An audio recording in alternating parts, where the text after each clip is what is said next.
Easy Rider bike designer Cliff Vaughs, 79, lived many lives, photographer, filmmaker, boat captain. Cliff Vaughs, largely credited with designing and building the choppers that starred in the 1960s counterculture motorcycle movie Easy Rider, died Saturday at his home in Templeton, California. He was 79. Long denied creative credit for the look and style of the iconic bikes after having been fired from the movie early in its production. Vaughs spent decades as an expatriate before winding up back in America, broke and homeless. But in the past 2 years, Vaughs had suddenly begun to experience some delayed stardom.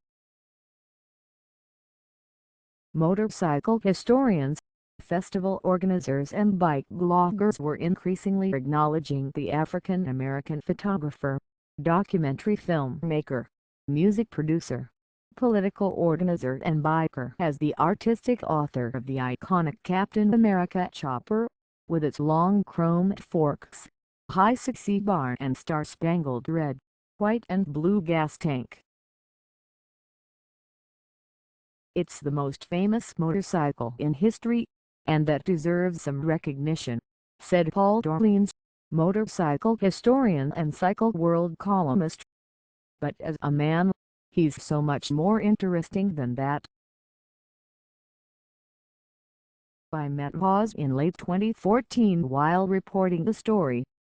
A motorcycle purporting to be the original Captain America chopper was headed for the auction block and was expected to become the most expensive motorcycle ever sold.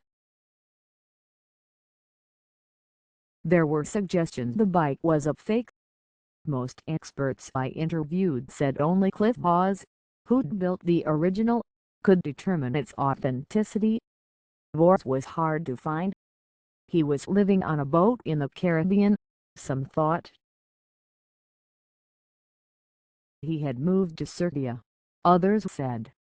After much digging and probing, I got an email address, and, to my surprise, a reply. Vaughs said he didn't like talking to reporters, but he might talk to me, if I was related to Carl Fleming, the Newsweek reporter he'd known while working as a civil rights activist in the early 1960s in Mississippi and Alabama. That was my father, I told him. Vaughs, who had been living in Serbia but had just returned to the U.S., agreed to discuss the motorcycle up for auction.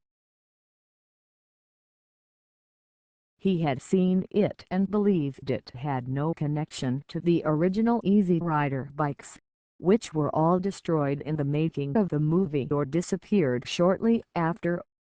When the auction ended, with the chopper's provenance still in dispute, and a $1.35 million sale that later fell through, Vaughs invited me to visit him in San Diego, where we spent the day talking about his life. It was checkered, marvelously so. Born in 1937 in Boston to a teenage mother who worked as a housekeeper and a nurse, Vaughs never knew his father. He grew up poor but excelled in school, eventually attending Boston Latin School and Boston University. His early professional career included stints as a news photographer, an assistant for fashion photographer Richard Avedon, Vaughs said, and work as an organizer for the Student Nonviolent Coordinating Committee. It was in his capacity as news reporter that Vaughs met Peter Fonda. Fonda, then a young actor, had been charged with possession of marijuana and was being arraigned. Vaughs went to the courthouse, and the two men became friendly. Their mutual interest in bikes led to a meeting at Vaughs' house in West Hollywood. Seeing a garage full of motorcycles, Fonda asked him if he could build some bikes for a movie he was setting up with fellow actor Dennis Hopper. I gave him some drawings I had made, and told him the gas tank had red and white stripes and white stars on a blue field, Fonda remembers.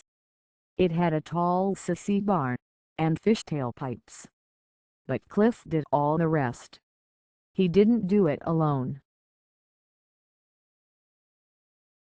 Vaughs teamed with Ben Hardy, a veteran African-American bike builder who had a shop in Watts.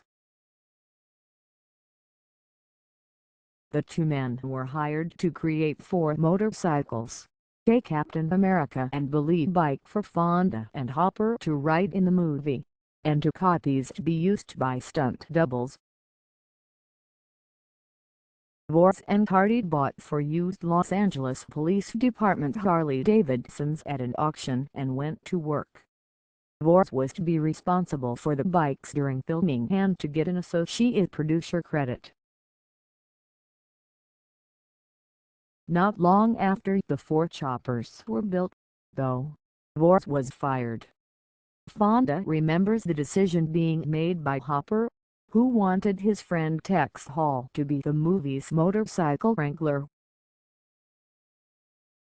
The 1969 film became a box office sensation and is generally credited with popularizing the chopper movement and with giving Harley-Davidson an enormous financial boost. Vaughs and Fonda remained in touch, working together on the 1972 motorcycle safety documentary Not So Easy. But as the Easy Rider reputation grew, and Fonda and Hopper's careers went more mainstream, Vaughs and Hardy, who died in 1994, were left out of the Captain America conversation. Vaughs developed a grudge, and added the Easy Rider experience to what was, for him, a long list of being treated badly by white America. So Vaughs left the States altogether. In 1975, he bought or borrowed a sailboat. "There's some dispute about whether he actually paid for the boat," said his friend Lou Irwin, who claims to have put up the $40,000 purchase price for a boat he never saw again, and headed for the Caribbean. For the next 3 decades, Vaughs told me, he worked as a boat captain, ferrying passengers between islands, smuggling political refugees out of Honduras, moving bales of marijuana from Bimini to Miami, and maybe transporting guns and weapons from time to time.